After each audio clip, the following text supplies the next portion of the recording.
আমাদের এই family card নিয়ে, আমাদের এই কৃষক কার্ড নিয়ে অন্য অন্য দল অনেক সমালোচনা করছে, শুনেছি আমি।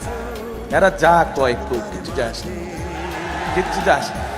আমরা চোখ বন্ধ করে আমাদের কাজ করতে থাকবো। দেখে শুনে মনে হয় যে পাড়ার বড় ভাই। আমার অনেক ভিডিওতে অনেকে কমেন্ট করে মনে হয় যে মহল্লার বড় ভাইকে দেখতে। অনেকে বলছেন পশ্চিমা কোনো বিশ্ববিদ্যালয়ের লেকচারারের লেকচার শুনছি। কিন্তু আমাদের লক্ষ্য বাংলাদেশের 4 কোটি পরিবারের প্রত্যেকটি পরিবার যেন সুন্দরভাবে, ডিসেন্টভাবে বেঁচে থাকতে পারে।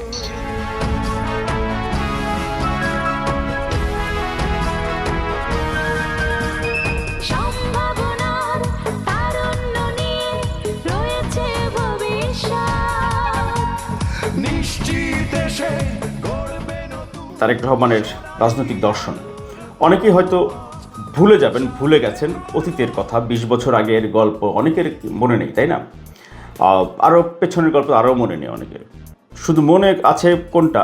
মনে শুধু নেই, কানে আছে হচ্ছে প্রতিপক্ষ বা অন্যদের সমালোচনা, মিথ্যাচার, অপপ্রচার, ওগুলো কানে রাখেন, সমস্যা নেই। কিন্তু যেগুলো অ্যাকশন, যেগুলো মানুষের জন্য কাজে লাগবে, সেগুলো একটু মনে রাখতে হবে।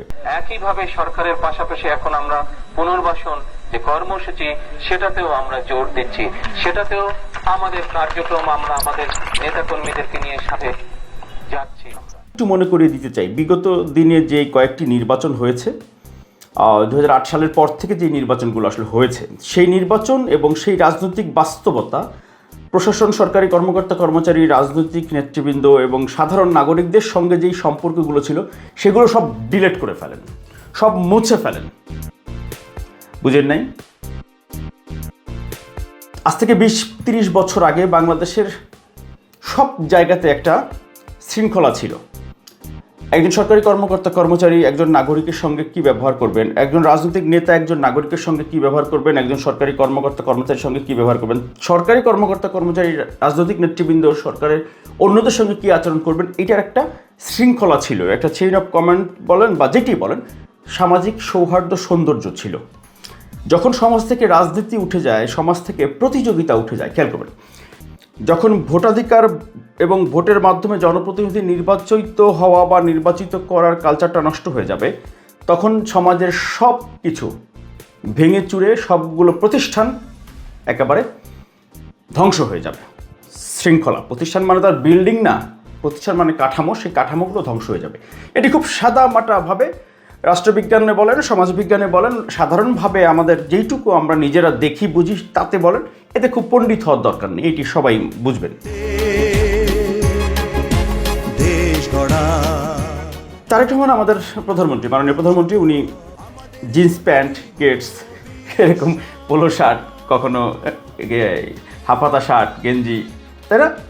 যেখানে সেখানে উনি চলছেন ফিরছেন, গাড়িতে পতাকা পর্যন্ত নেই, গাড়ি বহরে মাত্র 2-3টা গাড়ি, নিজের গাড়িতে চলছেন, রাস্তাঘাটে যেখানে সেখানে দাঁড়িয়ে যাচ্ছেন, খাদে মাদে যেই জায়গা নামার দরকার তিনি নেমে যাচ্ছেন। দেখে শুনে মনে হয় যে পাড়ার বড় ভাই। আমার অনেক ভিডিওতে অনেকে কমেন্ট করে মনে হয় যে মহল্লার বড় ভাইকে দেখতে।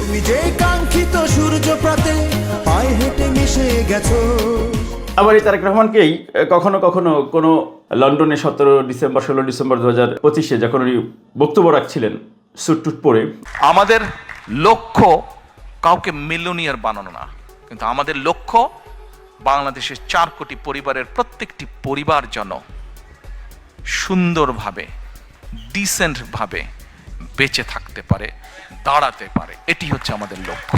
অথবা ঢাকায় যখন এসে উনি ওই বনানীতে অথবা আমাদের সাংবাদিকদের সঙ্গে যখন মতবিনিময় করছিলেন, অথবা নির্বাচনী ইশতেহার যখন উনি ঘোষণা করছিলেন, সেখানে যখন উনি কথা বলছিলেন, তখন কিন্তু অনেকেই বলছেন পশ্চিমা কোনো বিশ্ববিদ্যালয়ের লেকচারারের লেকচার শুনছি বা লেকচার দিচ্ছেন, কোনো টিচার অধ্যাপকের কথা শুনছেন।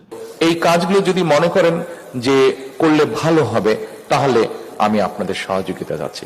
এ কারণেই সহযোগিতা চাচ্ছি যে as because I have a plan, we have a plan, এবং যখন উই হ্যাভ এ প্ল্যান, নিশ্চয়ই আমি আপনাদের মধ্যে কিছু হলো আশা জাগাতে পেরেছি, কারণ there is a plan,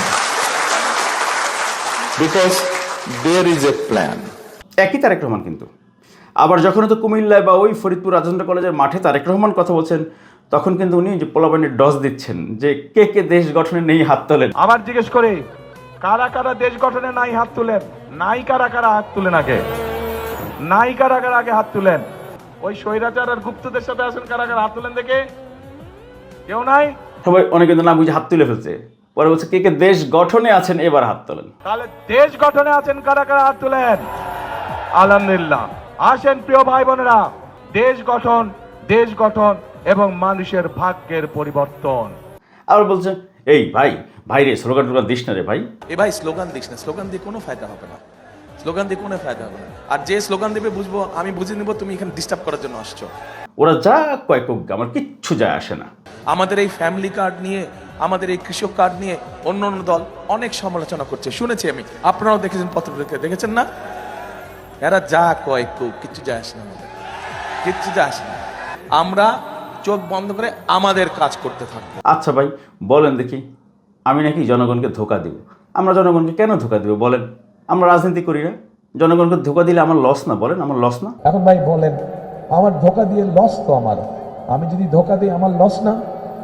আপনি পরের বার আমাকে বিশ্বাস করবেন, আর পরের বার তো বিশ্বাস করবেন না, তা আপনাকে ধোকা দিলে আমার তো রাজনীতি করতে হবে।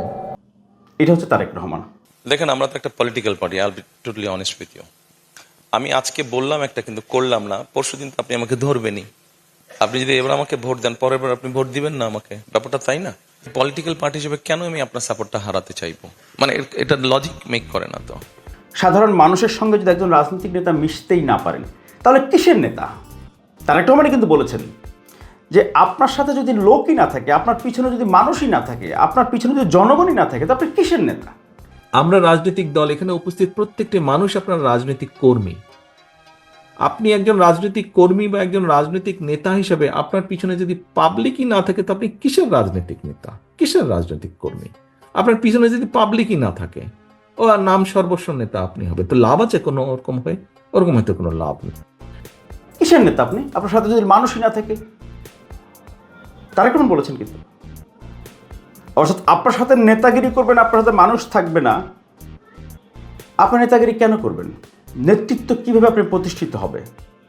প্রশাসনিক ক্ষমতা ব্যবহার করে নেতৃত্ব প্রদর্শন করা যায় হয়তো, কিন্তু নেতৃত্ব দেওয়া যায় না। এটাও তারেক রহমানের কথা।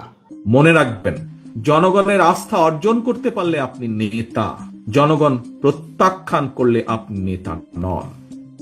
একজন রাজনৈতিক কর্মী হিসাবে আমার কয়েক দশকের রাজনৈতিক অভিজ্ঞতার আলোকে একটি বিষয় আপনাদের মনোযোগ আকর্ষণ করতে চাই। দয়া করে আমার এই অভিজ্ঞতাটি মন দিয়ে শুনবেন, খুব সংক্ষিপ্ত।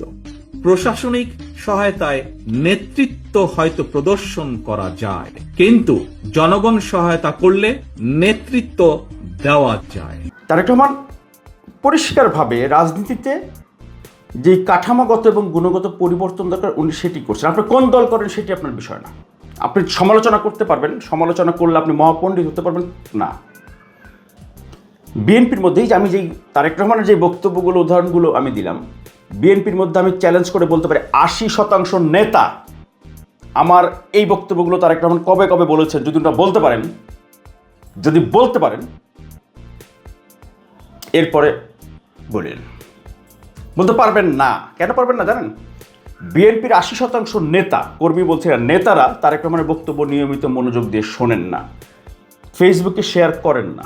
ওনারা নিজেরা মনে করেন নিজেরা বিশাল নেতা। আল্লাহর রহমত, তারেক রহমান 25 ডিসেম্বর দেশে এসে রাত দিন পরিশ্রম করেছিলেন বলেই আপনারা এমপি, আপনারা মঞ্চে অনেকে হইতে পারছেন। নাইলে রাজনীতিতে আপনাদের অস্তিত্ব থাকতো না, কারো থাকতো না। অনেকের থাকতো, অনেকে নিজের অবশ্যই রাজনৈতিক সেই প্রজ্ঞা আছে দর্শক, কিন্তু কারো থাকতো না। এটা কিন্তু পরিষ্কার। বিএনপি, আওয়ামী লীগ, জামাত, জাতীয় পার্টি যেই হন না কেন, আপনি যদি শুধু তারেক রহমানের বক্তব্যগুলো মনোযোগ দিয়ে শোনেন, প্রধানমন্ত্রী তারেক রহমান অথবা নেতা তারেক রহমানের বক্তব্য, আমার এই যে Miraj Hossain Gazi live, MAG live, এই যে ওপেন মিডিয়া সেল, যেই আমার ধারণাটি, আপনি এই ইউটিউব চ্যানেলে গিয়ে তারেক রহমানের নিষিদ্ধ ভাষণ সংকলন একটা প্লেলিস্ট আছে, সেই তারেক রহমানের নিষিদ্ধ ভাষণগুলো শুনবেন। আপনার চেয়ে রাজনীতি দূরদর্শী হওয়া, পণ্ডিতি করার মতো আর কেউ থাকবে না আপনার আশপাশে। আর যত বড় যে নেতা হোক, আপনার শুধু বক্তব্যগুলো শুনবেন। আপনি যেই দলের হন, তারেক রহমানের বক্তব্যগুলো শুনবেন। 5 আগস্ট 2024 বিজয়ীর কাছে পরাজিতরা নিরাপদ থাকলে বিজয়ের আনন্দ মহিমান্বিত হয়। প্রিয় দেশবাসী, এবার আমি আপনাদের কাছে একটি বিনীত আহ্বান রাখতে চাই। বিজয়ীর কাছে পরাজিতরা নিরাপদ থাকলে বিজয়ের আনন্দ মহিমান্বিত হয়। অনুগ্রহ করে কেউ প্রতিশোধ কিংবা প্রতিহিংসা পরায়ণ হবেন না। কেউ নিজের হাতে দয়া করে আইন তুলে নেবেন না। এই বক্তব্য, এই লাইনটা যদি নিজের মগজে ঢুকাইতে পারেন একজন মানুষ, তিনি রাজনৈতিকভাবে আর কখনো পেছনে পড়বেন না। আপনি হয়তো বড় নেতা হয়ে যাবেন সেটি না, কিন্তু বড় নেতার সামনে আপনি কথা বলতে পারবেন যদি আপনার এই দর্শনটা আপনি অনুসরণ করেন। তারেক রহমানের রাজনৈতিক দূরদর্শিতা, রাজনৈতিক দর্শন, তার ব্যক্তিত্ব, নেতৃত্ব, এটা আপনার ব্যক্তি জীবনে, পারিবারিক জীবনে, সামাজিক জীবনে অনুকরণীয়। কার ভালো লাগলো, কার লাগলো না, সেইটা ভিন্ন হিসাব। আপনি শুনবেন মনোযোগ দিয়ে। আর যারা বিএনপি করেন তাদের জন্য অনুরোধ হচ্ছে বা পরামর্শ হচ্ছে, বা অনুরোধই বলি, পরামর্শ তো নেবেন না অনেকেই। জামায়াত ইসলাম নির্বাচনের মাঠে বা রাজনীতির মাঠে প্রতিপক্ষ হলে হারে হারে টের পেয়েছেন এবার অনেকেই, যারা দূরদর্শী রাজনৈতিক নেতৃবৃন্দ। কুমিল্লার অঞ্চলের মনিরুল হক চৌধুরী একজন প্রবীণ রাজনৈতিক নেতা, উনি সংসদ সদস্য। সংশোধনের প্রথম দিনের বক্তব্যতে উনি কিন্তু বলেছিলেন, আগে যাদের বিরুদ্ধে দাঁড়িয়ে কথা বলতাম তাদেরকে চিনতাম, আর আজকে যাদের বিরোধী দল তাদেরকে এখনো আমি চিনি নাই। আওয়ামী লীগের বিরুদ্ধে নির্বাচন তারা কি করবে জানতাম, কিন্তু সৎ লোকের শাসন, জামাত প্রতিপক্ষ হলে কি হয় এবার আমরা মাঠে হারে হারে টের পেয়েছি। এবং উনি এও বলেছিলেন যে তারেক রহমান সাহেব আমাদের নেতা, ওনাকে কোট করছে, উনি বলছিলেন যে আমাদের নেতা কিন্তু ঠিকই বলেছিলেন যে আগামী নির্বাচন অত সহজ হবে না। অদৃশ্য শক্তি আপনার বিরুদ্ধে কাজ করছে। দিন যত যাচ্ছে তত পরিষ্কার হচ্ছে সামনের যে নির্বাচন, এটি এত সহজ না। মিরাজ হোসেন কাজী লাইভ এই ইউটিউব চ্যানেলে অসংখ্যবার আমি প্রতিবেদনগুলোতে উপস্থাপন করেছি তারেক রহমানের ওই বক্তব্য, প্রথম দিন থেকে শুরু করে। একদিকে আগের সেই পতিত স্বৈরাচার, আরেকদিকে বর্তমানে অদৃশ্য প্রতিপক্ষ। কাজেই এখন কিন্তু আমাদের প্রতিপক্ষের সংখ্যা আগের যে কোনো সময় থেকে অনেক বেশি।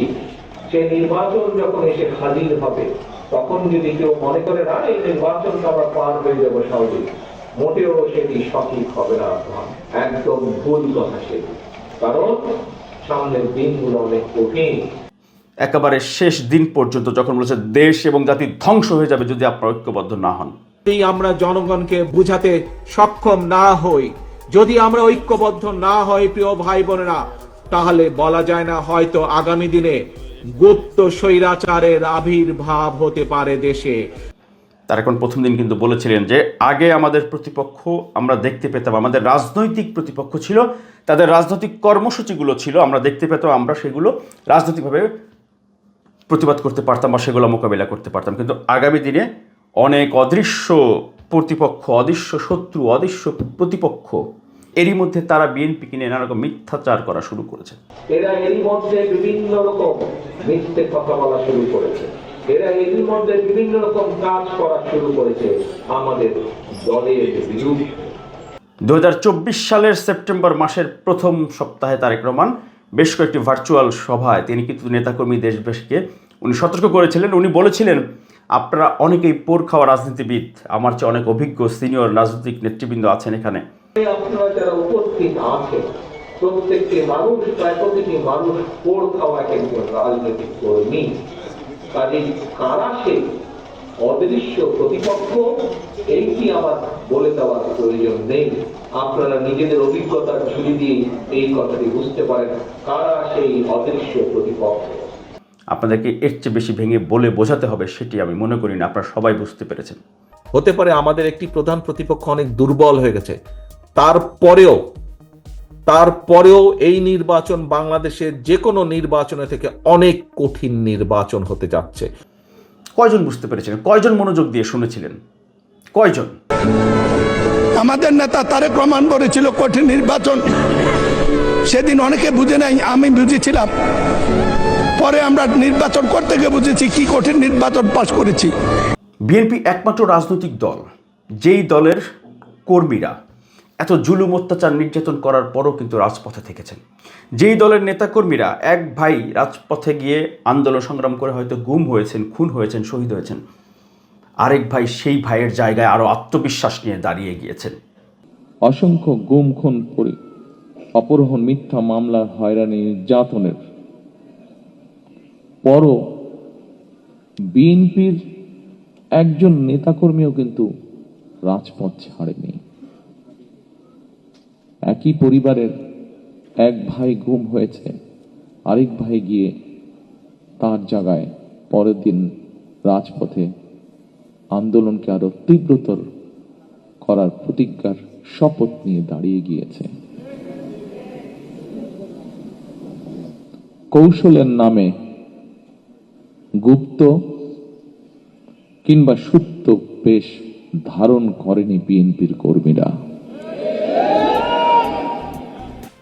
কোনো রকম কোনো সাপোর্ট নেই, কোনো রকম কোনো অর্থনৈতিক সহযোগিতা নেই, বুদ্ধিভিত্তিক সহযোগিতা নেই, শুধুমাত্র একটি বিশ্বাসের বলে বিএনপির নেতাকর্মীরা মাঠ পর্যায়ে বছরের পর বছর, দিনের পর দিন তারা আন্দোলন সংগ্রাম করে গেছেন, রাজপথ তারপরেও কেউ ছাড়েননি।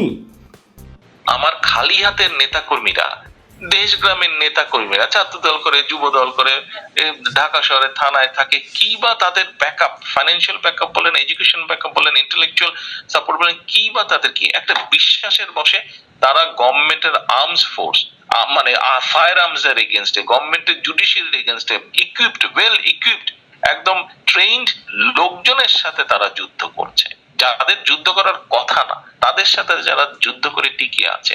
ঢাকা শহরে আপনি 100 কদম যাবেন, এক জায়গায় র্যাব বসে পাহারা দিচ্ছে, আরেক 100 কদম যাবেন পুলিশ বসে পাহারা দিচ্ছে, আরেক 100 কদম। এবং এখন কি হয়েছে, যুবলীগ ছাত্র এগুলা বাড়ি বাড়ি ঘরে ঘরে গিয়ে নিয়ে এসে ধরে ধরে দিয়ে দিচ্ছে পুলিশের হাতে, এবং দেবার আগে রীতিমতন ফিজিক্যালি টর্চার করছে রীতিমতন, তারপরে দিয়ে দিচ্ছে। এই পুরা জিনিসের এগেনস্টে আপনি যদি মনে করেন 2,40,00,000 লোক যেই শহরে বাস করে সেখানে একদম স্ট্যান্ড স্টিল থাকবে হরতাল, প্রত্যেকটা হরতালে, এটা তো মনে হয় ইমপ্র্যাকটিক্যাল। এখন যেই 15 বছর ধরে হচ্ছে সেটা কিন্তু যুদ্ধ থেকে কম কিছু না। আপনি ওই দিন 28 তারিখের মিছিলে যা ও সমাবেশের সময় যা হয়েছে, গভর্নমেন্ট যা করেছে, স্টেট মিশনারিটি, কোনোটাই যুদ্ধের থেকে কম কিছু না।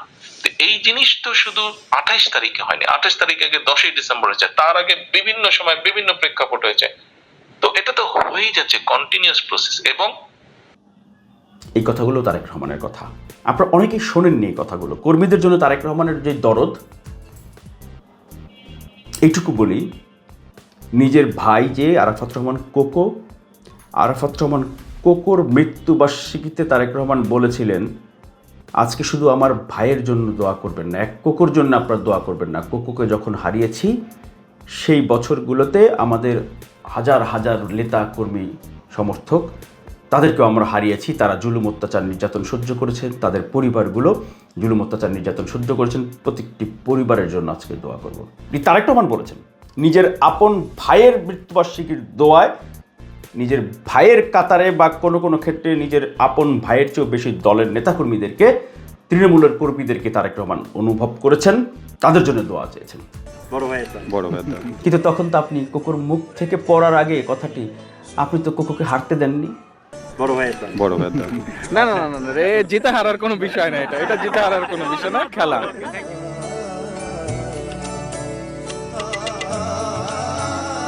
দোয়া অনুষ্ঠানে যখন আপনি দোয়া করছিলেন তখন আপনি বলেছিলেন যে আমার এক কোকো নয়। কোকোকে আমরা যে সময় হারিয়েছি, পরিবারের থেকে আমরা যে সময় হারিয়েছি কোকোকে, তার আগে এবং তারপরে কোকো আমার ভাই ছিল। এইরকম ভাইয়ের মতন আরো বহু নেতাকর্মীকে আমরা হারিয়েছি।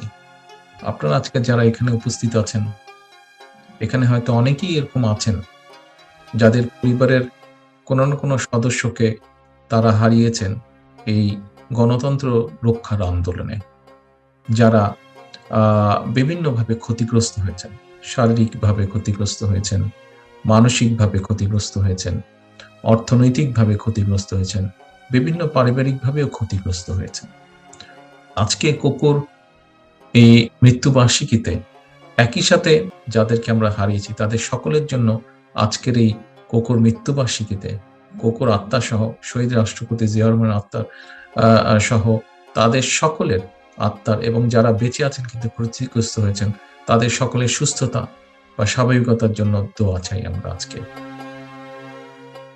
ওই যে বললাম, আপনারা বক্তব্য বিবৃতিগুলো শুনতে চান না, এটা হচ্ছে বিএনপি নেতা কর্মীদের বেশিরভাগেরই এইটা হচ্ছে যে একেবারে বৈশিষ্ট্য, এবং যেই কারণে আগামী দিনে রাজনীতি বিএনপির জন্য যদি এরকম থাকে আর কি, আল্লাহ না করুক, তাহলে অপ্রাসঙ্গিক হয়ে যাবেন বিএনপির নেতারা অনেকেই। পরিষ্কারভাবে বলে রাখলাম, যদি এই জ্ঞানভিত্তিক রাজনীতির চর্চা করতে না পারেন, সামাজিক যোগাযোগ মাধ্যমে আপনাদের সক্রিয় ভূমিকা যদি আপনাদের না থাকে, তারেক রহমানের বক্তব্য বিবৃতিগুলো যদি নিয়মিত আপনারা একেবারে ক্লাস রুটিনের মতো যদি আপনারা সেগুলো অনুসরণ না করেন, সেগুলো বাস্তবায়ন না করেন, রাজনীতি বেশি দিন করতে পারবেন না। প্রত্যেকের জন্য এটি অনুসরণীয়, অনুকরণীয়, এটি একটি শিক্ষা। অপারেশন ক্লিন হার্ট মনে আছে আপনাদের? কার কার মনে আছে? যাদের বয়স আমার চেয়ে বেশি তাদের মনে আছে, আমার কম বয়সে তাদের মনে নেই, আবার যারা বেশি বয়স্ক তাদের মনে থাকলেও ভুলে গেছেন স্মৃতিগুলো। মাথায় রাখবেন, কে এমপি, কে মন্ত্রী, কে বিএনপির নেতা, কে কার ভাই, কার খালু, কার দুলাভাই, কার শালা, কে প্রধানমন্ত্রীর খালাতো ভাই, প্রধানমন্ত্রীর আত্মীয় স্বজন, কোন মন্ত্রী নেতা কোথার শালা, কে কত বড় সরকারি কর্মকর্তা, আমলা, যেটা হন, জনগণের ভোটে নির্বাচিত তারেক রহমানের সরকার নিজের জীবনের সব কিছু তিনি ত্যাগ করেছেন, উৎসর্গ করে দিয়েছেন এই রাজনীতির জন্য। মিথ্যাচার, অপপ্রচার এমন কিছু নেই যা উনি সহ্য করেননি, এখনও করছেন না, এমন কিছু নেই। এরপরেও সাধারণ মানুষের কাতারে উনি মিশে গেছেন।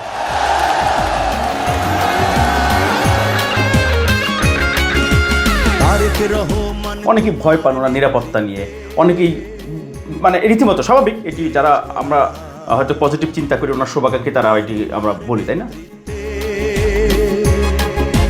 দেশ গড়া আমরা নিলাম শপথ, তোমাকেই গড়তে হবে আমাদের সোনালী। তার একটা আবার কিন্তু কখনো ওই যে আমরা যেটি নিরাপত্তার হুমকি বলতে যেটি বুঝাই, মানে ওই জীবন মরণের চিন্তা উনি করেন নাই কখনো। এটা আমি অনেক দিন আগেই আমার প্রতিবেদনগুলোতে আমি বারবার বলেছি যে ওই পিনাকি ভণ্ডরা যারা সোশ্যাল মিডিয়াতে জামাতি প্রোপাগান্ডা যারা ছড়ান, তাদের বক্তব্য বিবৃতি তারা এখন ভয় পাচ্ছেন, অমুক তো আর ধর্মিয়া, আমি তো ভয় পাই না, আর তারেক রহমান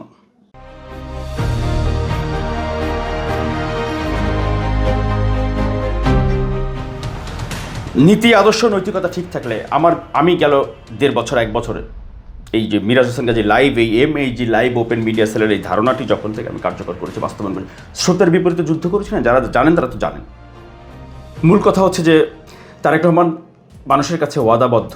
তারেক রহমান মানুষকে কিন্তু বলেছেন যে 12 তারিখ পর্যন্ত আপনারা এই এমপিদেরকে দেখে রাখবেন, 13 তারিখ থেকে এই এমপিরা আপনাদের সেবা করবে, এই এমপিরা আপনাদের জন্য কাজ করবে, আর আমি তাদের পেছনে দাঁড়িয়ে থেকে কাজ বুঝে নিব। তারেক রহমান এটি বলেছিলেন। এদের সকলের হাতে আমি দলের পক্ষ থেকে ধানের শীষ তুলে দিয়ে গেলাম। 12 তারিখ পর্যন্ত এদেরকে আপনারা দেখে রাখবেন, নির্বাচিত হলে পরে ইনশাল্লাহ 13 তারিখ থেকে এদের দায়িত্ব হচ্ছে 24 ঘন্টা আপনাদেরকে দেখে রাখা। এই মানুষগুলো এলাকার জন্য কাজ করবে এবং এদের পিছে আমি দাঁড়িয়ে থাকবো যে কি হলো, কাজ করো না কেন তোমরা। তারেক রহমানের মুখের কথা একটি করে দলিল। এখনো যারা চিন্তা করছেন বিগত 2-3টা সরকারের ধারাবাহিকতায় চলবেন, গা ভাসানো চলবেন, হ্যাঁ, আপনি হয়তো দেখাবেন ট্রেড ইউনিয়ন অমুক তমুক অমুক, সেই শক্তি এই শক্তি, এগুলা কিন্তু আর চলবে না।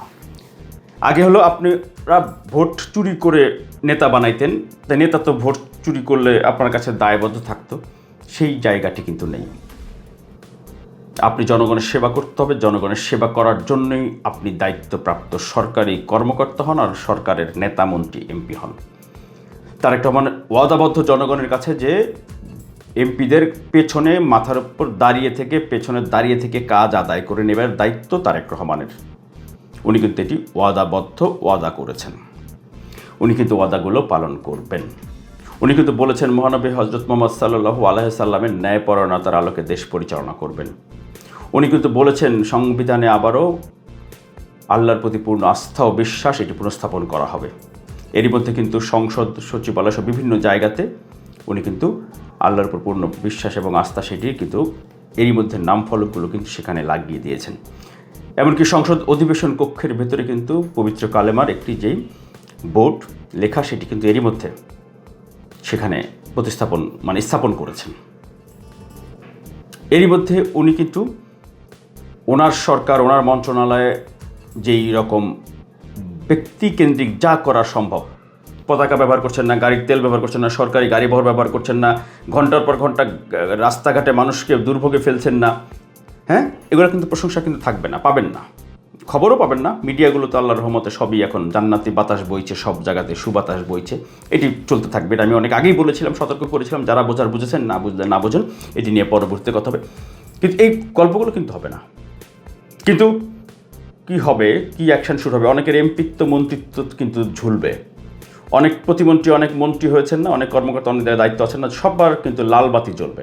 আর 6 মাসের মধ্যে কার কি হবে, প্রধানমন্ত্রী জিন্স টি শার্ট পরে, ক্যাপ পরে, গেটস পরে ঘুরছেন বলে উনি আপনার আমার বন্ধু হয়ে গেছেন। হ্যাঁ, আপনার আমার বন্ধু, জনগণের বন্ধু, ওই বাচ্চা ছেলে থেকে শুরু করে মুরব্বী পর্যন্ত তাদের সবার বন্ধু বান্ধব, এলাকার ছোট ভাই বড় ভাই। ওই যে বলছিলাম প্রথম দিকে যে পাড়ার মহল্লার বড় ভাইয়ের মতো মনে হয় দেখলে তারেক রহমানকে। হ্যাঁ, এটা জনগণের জন্য। কিন্তু আপনারা যারা যেখানে দায়িত্বে আছেন, সরকারি সুবিধা যারা পাবেন বা নেবেন, তাদের কিন্তু তারেক রহমান কিন্তু বড় ভাই না, তাদের কিন্তু প্রাইমারি স্কুলের সবচেয়ে কড়া টিচার, যে বেতার ডাস্টার নিয়ে ক্লাসরুমে ঢুকতেন, সেই কড়া টিচারের মতো, 90 দশকের টিচারদের মতো। এইটা মনে করে দায়িত্ব পালন করেন। আমি ভাই বলার দরকার বললাম, আমি রাজনীতি পর্যবেক্ষণ করি, তারেক রহমানের রাজনীতির একেবারে সেই 2005 সাল থেকে আমার যতটুকু মনে আছে, তারপর থেকে যাবৎকালে তারেক রহমানের প্রত্যেকটি বক্তব্য বিবৃতি আমার সংরক্ষণে আছে, পর্যবেক্ষণে আছে, এগুলো নিয়ে আমার চর্চা আছে। এই কারণে এটুকু বললাম। এই যে ওপেন মিডিয়া সেলের ধারণা, যেটা আমার MAJ লাইভ ইউটিউব চ্যানেলটি, মিরাজ হোসেন লাইভ ইউটিউব চ্যানেলটি আপাতত দেখলে, বা ফেসবুক পেজগুলো, ইউটিউব চ্যানেল দেখলে প্লেলিস্ট করা আছে, ভাগ ভাগ করা আছে, ওইখানে দেখলে বুঝতে পারবেন তারেক রহমান ব্যক্তি, তারেক রহমানের নেতৃত্ব কি, আর আপনি কিভাবে চলতে হবে। ভাইরে, খবরওয়ালাদেরও কিন্তু খবর আছে। জনগণের সেবক হিসেবে, তারেক রহমানের দিক নির্দেশনা হিসেবে, ওয়াদা কমিটমেন্ট হিসেবে চলতে থাকুন।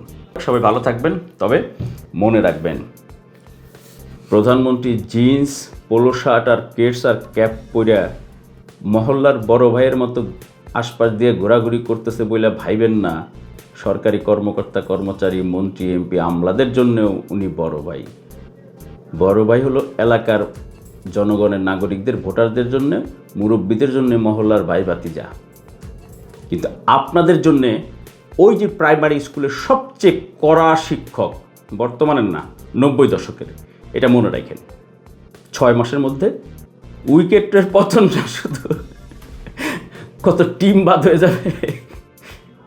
রাজনীতি তারেক রহমানের চেয়ে বেশি আত্মত্যাগ, বেগম খালেদা জিয়ার চেয়ে বেশি আত্মত্যাগ, বেশি ত্যাগ তিতিক্ষা, বেশি ত্যাগী নেতা কেউ না রে ভাই। আমি আপনারা, আমরা কেউ না। তারেক রহমানের জায়গায় নিজেকে দাঁড় করিয়ে যদি আমরা চিন্তা করি, প্রত্যেকটা মানুষ হিসেবে সারা রাত কান্না করতে করতে বালিশ। আমি তুমি উঠে গেলে জানা চলে আসলাম, চলে যাবো কম্পিটি। তোমার শূন্যতা কতটা গভীর মা, তুমি জানলে যেতে পারতে না। বিদায় দেব না মা, এই যাত্রার বিদায় হয় না।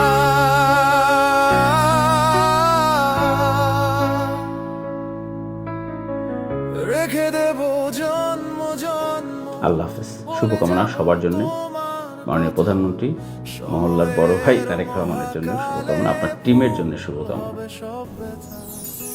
আপনারা দেখছেন ওপেন মিডিয়া সেল।